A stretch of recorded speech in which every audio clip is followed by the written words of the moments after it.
Shalom.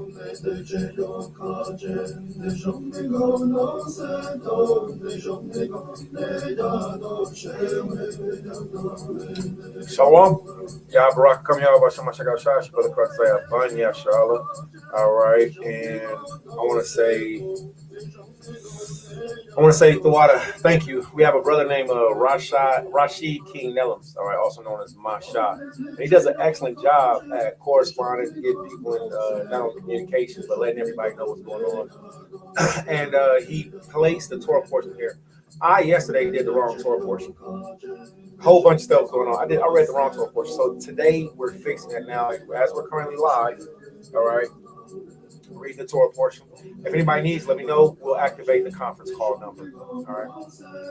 So with that being said, let's go ahead and jump into it. We're going to start with our screen share. I'm going to turn this down. And it will be cool if we could, you know what I'm saying, 7's in the room, you know what I'm saying, if anybody can let us know how's the audio. Is it loud enough? Is it too loud? You know what I'm saying, can we get a 3 in the room, can we put a 7 in the room? All right, so let's get right to it. First, I want to start with saying, it's been truly a trying time frame, like truly a challenging time frame, but the rewards of what the Most High has been given has been greater than the challenges. And I think everybody's either experiencing that, or, you know what I'm saying, you're going to be experiencing it, or, you know, you're knowing somebody that's experiencing it. I think if we're alive, then we're experiencing it. And that's very important. That's very important. All right. So with that being said, you know, let's use the best discretion that we can, you know, in dealing with these situations, you know, and this is coming from a person, like I've said it before, surely I am no Joseph, you know, and there's so many times where I wish I would have did better, you know what I'm saying, but now I only have the chance to do better now. So while we're alive, so let's do it. All right, no cowards this way, ISUPK. All right, so let's start with our screen share, and from our screen share, I'm gonna play this animation. All right. Now, this animation is from this YouTube channel. I do not own the rights to this channel. I know that I seen this video before, and I know that I shared this video before. Now, this one I haven't seen, you know what I'm saying? It looks interesting. You know, you got a lot of new stuff going on with AI. You all will be able to tell that this is computer generated, you know what I'm saying, because of the time frame of it, you know what I'm saying? This one, you know what I'm saying, this looks like a lot more AI generated. Are we sharing? Yeah, we're sharing. Yeah, okay, we're good. Hey, Shabbat Shalom to those that's rocking with us. Put a 7 in the room if you can hear me well, if the Nagayan, if the music is good. Put a 3 in the room if the Nagayan, if the music needs to be corrected. All right. Go out for that, Baba Bashar. All right. So, and also if you can, you know what I'm saying, you rocking, you know, share the link to this. You know, share the link to this video and help us to help others to see what the Most High is sharing. All right, so we're going to get started. All right, so we'll start over here with this week's Torah portion. I'm going to share this screen instead. Put a 7 in the room if you can hear it okay. Put a 3 in the room if the sound is bad. I kind of think this sound that I got over here might be a little bit off, so I'm going to stop that. All right, so I want to show you a few things. This week's Torah portion, we have the tabernacle of the Most High. All right. We have all of us bringing the items together. We have the blue, purple. Now, all of these that you're going to see are going to look different. All right. I want to give a salute, a salutation to the people. This is called the Museum of Biblical Antiquities. All right. So I want to give a salute to the people who took time to make these outer gate courts images with the blue, the purple, the scarlet curtains. Now, when you see this, I don't want you to think that this is exactly what it looked like, but it's an excellent representation, isn't it? It gives you a visual of thinking about what was going on. This brazen altar. All right, pop quiz. Do you know what this is right here? Just hypothetically. All right, hypothetically, it's supposed to be the brazen altar of sacrifice. All right, so let's talk about it a little bit. Now, with it being this color, it was supposed to be made out of bronze because bronze, copper, just like the laver over there, it has healing and medicinal properties. It has cleaning properties. So you'll see a lot of people wear copper and stuff like that because it helps to, you know, keep, you know, the impurities out. All right. So as you can see in this representation, they also put lamb or sheep. Excuse me. They put sheep over here with the feeding, because that was where we brought them for the sacrifices. You'll see a lot of these things here, the horns, more gruesomely, this will be covered with blood. This entire thing was, none of this was clean, covered with blood everywhere. All right, blood everywhere. Slaughter central. So walking past the altar of sacrifice, that's cute. That's really cute. All right. But that will be covered with blood. So we're going to read scripture. We're going to see details now. This amazing, beautiful thing right here, the tabernacle of the Most High. All right, pop quiz. Which direction would this be facing? Would this be facing north? Would it be facing south? Would it be facing east? Would it be facing west? Pop quiz. Ask yourself that. All right. The answer to the question is it would be facing east, towards the rising sun. Shalom, Yahweh Shamar Latah. Appreciate you. Shah. Always a faithful teacher, minister. If you don't mind, man, help share this out, man. Don't you know that brother Phineas? He called me yesterday, King. Check this out. Our brother Phineas called me, right? We're going to take a break. Pause for the calls, right? Watch this. Our brother Phineas called me. He said, hey, I'm going to put up the conference call number so we can call in and listen. Like, why put up the conference call number, share it multiple times while I'm doing a lesson? Negro never called back in. I got the music in my ear. You know how the conference call music be like, dun dun dun dun dun dun dun dun dun dun dun dun dun.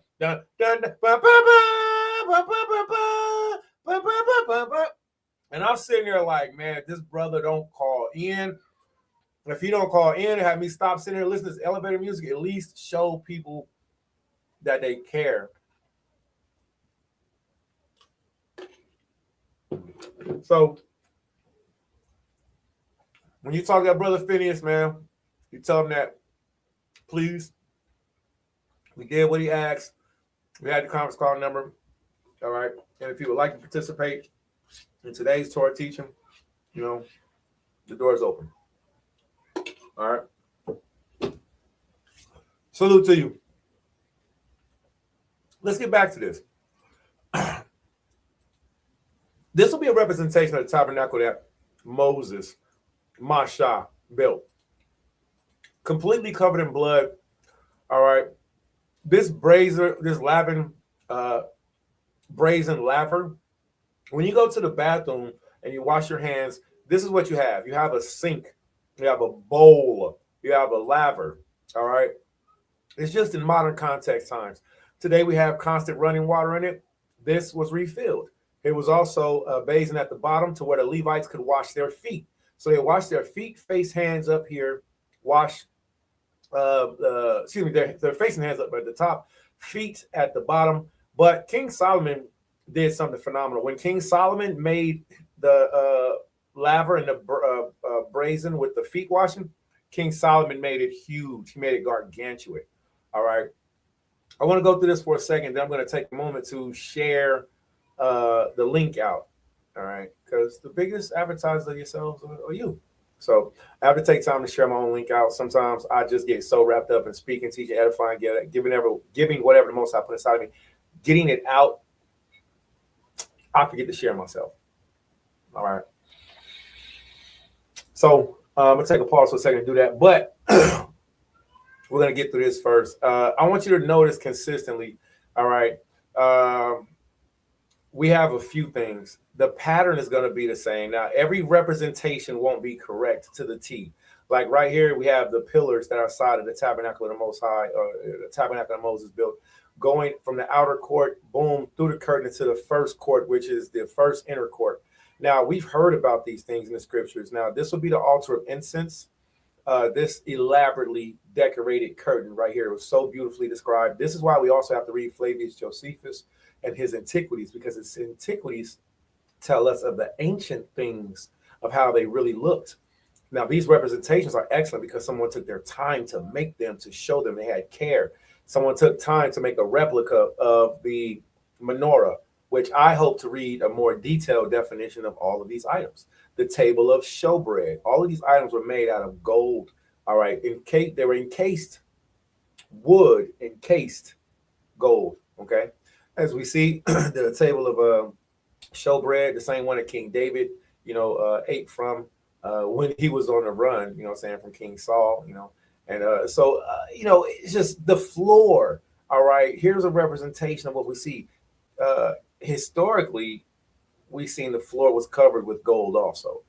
So these are beautiful visual examples.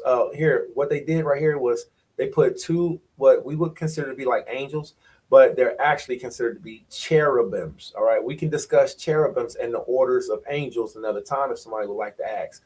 One of my favorite items is the menorah. The menorah was over 7 feet tall. 1, 2, 3, 4, 5, 6, 7 branches. 7 branches with, I believe, 70 sections. Those different sections actually represent the planets and the constellations. If you don't know that, I can show you that today if we have time, or if you ask me. The menorah was broken down to represent the earth and the planets.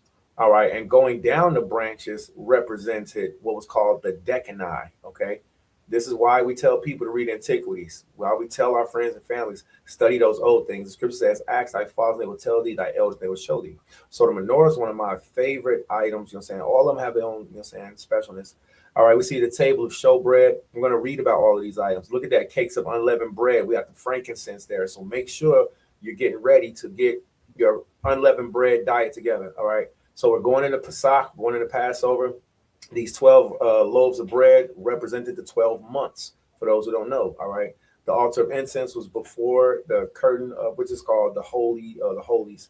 All of these things we made by hand. All of these things, Yahweh told Masha to get a collection of Negroes, which were the descendants, are the descendants of Abraham, Isaac, and Jacob, to make these items by hand, because Masha, Moses, seen them in heaven. So as we go through the very last curtain, we are now in supposed to be a representation of the Holy of Holies. Now, this particle board that's back here again, they did a great job of making this and representing it. But remember, this was entirely inlaid with gold. That's something I see already, which, not trying to pick apart their craft, what they did, anything like that. This is supposed to have a crown going around it. All right, a crown going straight up. So it's a table, right? I believe 2.5 cubits long. So that would be from elbow to fingertip twice. So, right. So that's one cubit, 2.5 cubits, right? Long. And it's supposed to be a crown going around it. But these images of these cherubims, these angels that are right here, these are supposed to also be cherubims. We'll talk about that more. If you are a Hebrew historian, especially like our good brother Yaquab, if you're a historian like him, then you will definitely want to learn more and know more about the Ark of the Covenant. All right. So the Ark of the Covenant, absolutely phenomenal. You can't get around the beauty of what the Most High gave to us, nor can you get around the majesty that he actually exists and he did these things. All right. So we have also right here. Now, this is what I think is, just phenomenally interesting. When you look at this, what the people did that actually made this, that represented this, they did not. All right. They didn't do this in modern Hebrew. They didn't do this in modern Hebrew. This is done in Paleo Hebrew, right? If you see this, it's the 10 Commandments in Lashon Kodash, right? So this means even, which is so beautiful, the people who made it, they knew it was Lashon Kodash, right? Anyah, right? What's that? Hayah, Allah Hayacha, right? La'ah, Yaha, and I can't read that because now it's supposed to be representative of Aaron's rod, that budded. Okay, so you have the manna, Aaron's rod, and the commandments, and it's beautiful because when they made this tabernacle, they did it in paleo, so you can't get around that. That's phenomenal. And also, what I also want to say is that whenever we're looking at artifacts or we're looking at things to try to help us to get a better perspective of how the Most High wants us to see things, we have to go back to the oldest writings. The oldest the writings, the better. Okay, so let me get this real quick. I'm gonna pull this up. Okay, boom. What else do we have?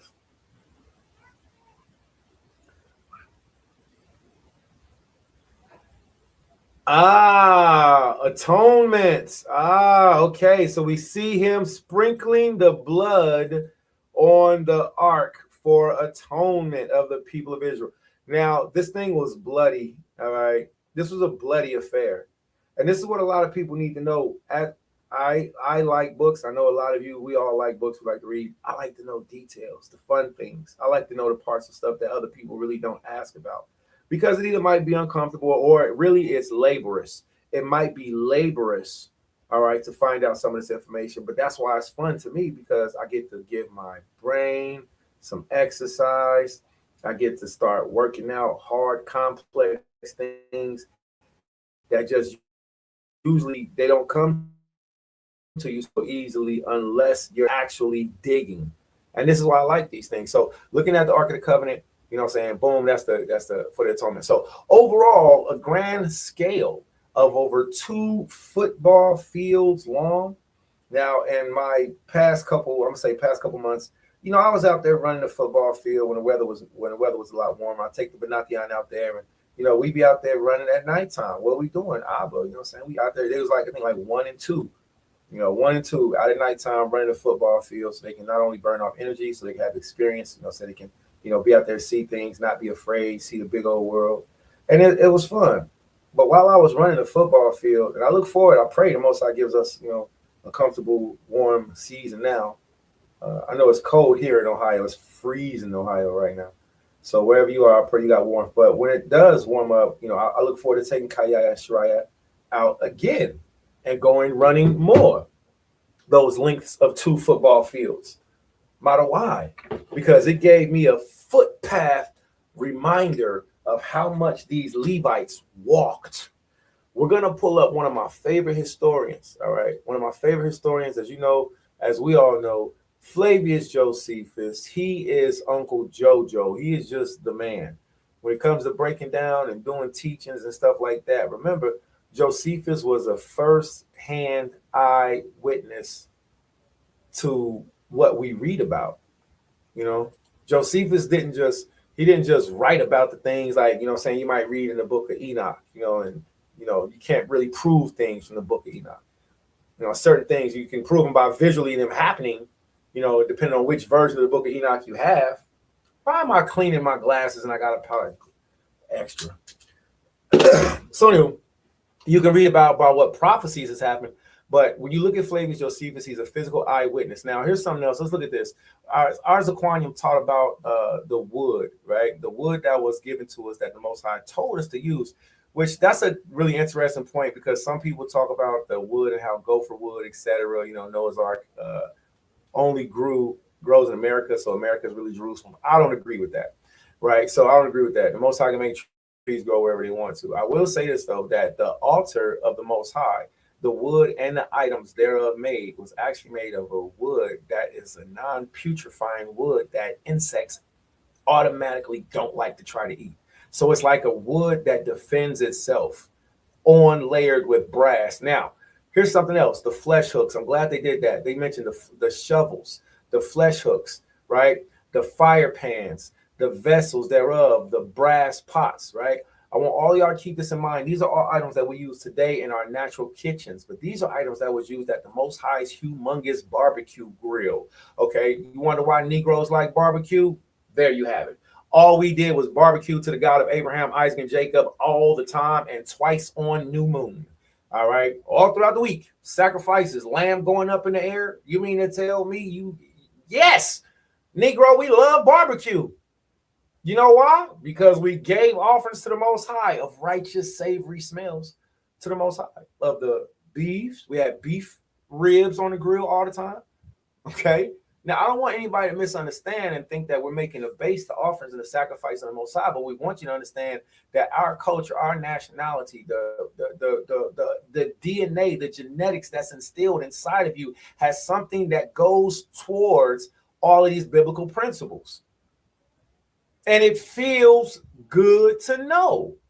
So as we're looking at it, we see, boom, this barbecue grill is not a barbecue grill. It's the altar of the Most High. It's the brazen altar, the altar of sacrifice.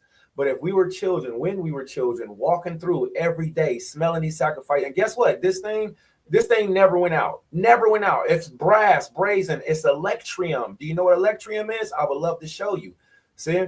So we're going to read about that, the bars, the pillars, the staves, and I have to do this extra duty work because it's my homework. I missed my assignment yesterday. It's like you showed up to class, but you brought the wrong homework. It's like, man. All right, so let's go back and get this extra credit in. All right, for the Lord, man, do it for ourselves. So here's a pop quiz question for those that's watching and those that's going to be watching later. If this is the angle that we're looking at, say like my mouse, or say like this is the angle we're looking at. If you look at this top corner, right? This top corner, I don't know if y'all can see my mouse. Hope you can. This top corner would be which direction? This curtain right here, what is this curtain? Why is this curtain different than the rest of these white curtains? And which direction is this curtain facing?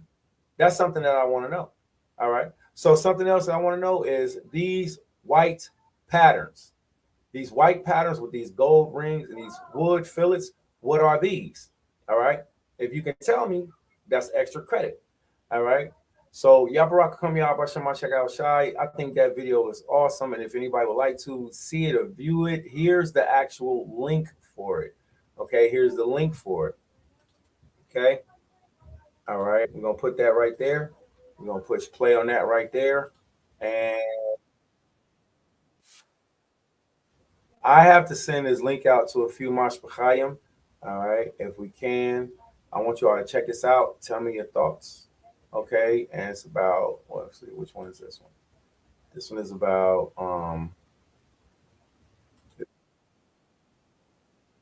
shorter, significantly shorter. We haven't gotten to the reading yet. Hold on 1 minute, man. Hold on 1 minute. All right.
All right. And I want to know if you can give that for extra credit. Let us know what your perspective is. Let us know what you think. All right, Baba Kushab. All right, if you can see that, as help for the Torah portion for the tabernacle, put a 7 in the room. Let me know. All right, Shalom.